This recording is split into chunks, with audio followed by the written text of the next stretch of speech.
Hello. Um, if it looks like I just woke up, it's because I did.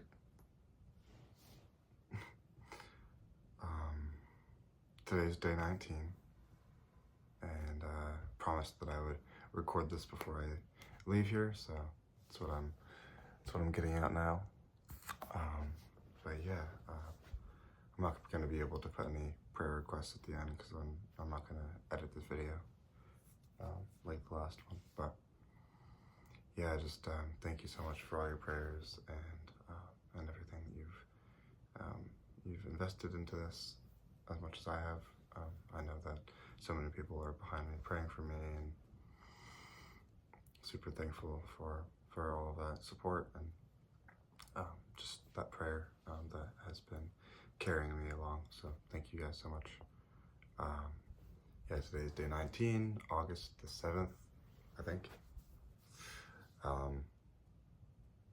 So I'm here in Iowa, Ottumwa, and last time I updated was the 15th. So after that, I went and visited my great aunt and uncle in Wyoming because they happened to be there. So that was nice. And then that night I got to Rapid City, South Dakota. I made it across the whole straightness of Wyoming. The Bighorn Mountain Range was definitely nerve-wracking because my car had the maintenance required light on, and I was hoping it was just the oil change, which I assumed I had to get done soon, so I was planning on doing that anyways, but definitely a little nerve-wracking. So I got to Rapid City that night, and then the next day I got my oil changed, and it was all better. My car is doing great, so praise the Lord. That was a huge anxiety off my chest, so felt really good after that. So I go to this this chapel in the South Dakota, like the Rapid City area, and it was this old Nordic chapel, which is the most beautiful thing ever. I'll be posting pictures on my Instagram about that soon, and just such a beautiful thing. And I happened to meet an organist that played the electric organ inside of there for this wedding renewal, and long story short, I played along with them for the wedding renewal. It was just the 5 of us in that chapel, and it was just really meaningful, and I ended up talking to the organist for a while, and he was really cool to get to know, and works at 3 different parishes at different churches there, and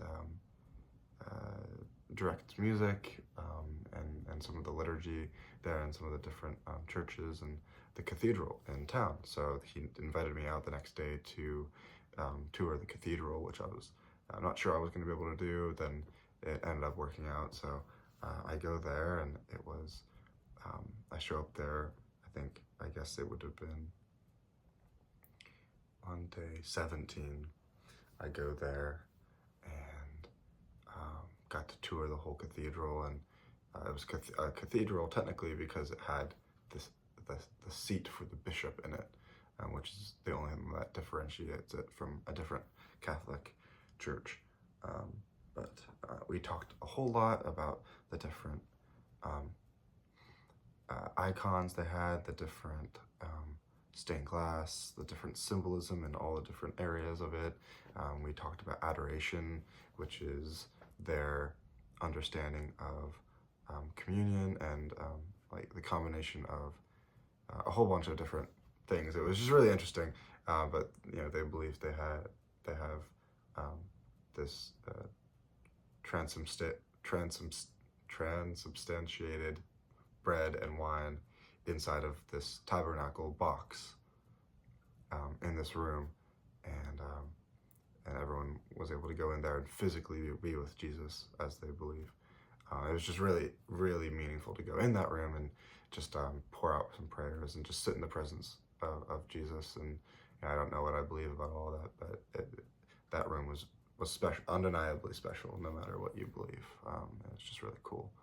I got to play he played the organ for me, the whole full pipe organ in there, and then we played a little song together, and it's just really meaningful, just to get that tour and to get to know him and hear the music and hear a little bit about some of the history of things, and that was awesome. So I leave there, I go eastbound, and I end up going through Badlands National Park, which is really cool. Just to stop a few places and got to meet a few people and talk with them, and so that was really special as well. But so I made it through there and made it across all of South Dakota and made it to Vermillion, South Dakota. That is where a museum is. That's the only reason I knew about Vermillion. There was the National Museum of Music there, which is an odd place, but they claimed it before anyone else did, so that's they got that name on a technicality. But it is still a great museum to go and visit, so I highly advise it, especially for any cellists, because they have the oldest cello, period. The first cello, that building. Not Italy, not London. You'd think they'd try to snatch it up, but good old Vermillion, South Dakota, and it is beautiful, really cool to go there and see it. And I was just talking with the workers after I toured, and there wasn't really anyone in the museum, so I was just talking with the workers afterwards, and they were both graduate students doing music, so we were nerding out for around 30 minutes, and then it just so happened they have a bunch of cellos that they let people play, and one of the older workers, who is an acclaimed violist of her own, and also back in college for her master's, said, like, yeah, we have some cellos that you can play. I can go get you our oldest one from 1684. So this is insane. Very antique cello, and oh man.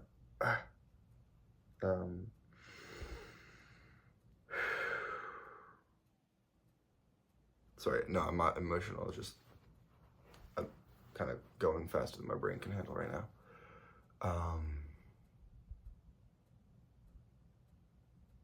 But yeah, we bring it out, and she lets me play it, and it was supposedly, I need to look into this, but historically it was the first cello of the standardized size, which is really cool, because there were some bigger and some smaller. But yeah, so I got to play that, the most insane experience ever. Played some Amazing Grace on it, and a few people recorded it, and I got it on my phone, so that was just really special. And they gave me an $18,000 bow to use, just like the little bow, and I'm like, well, if this is $18,000, I do not want to know how much this cello is. Holy crap.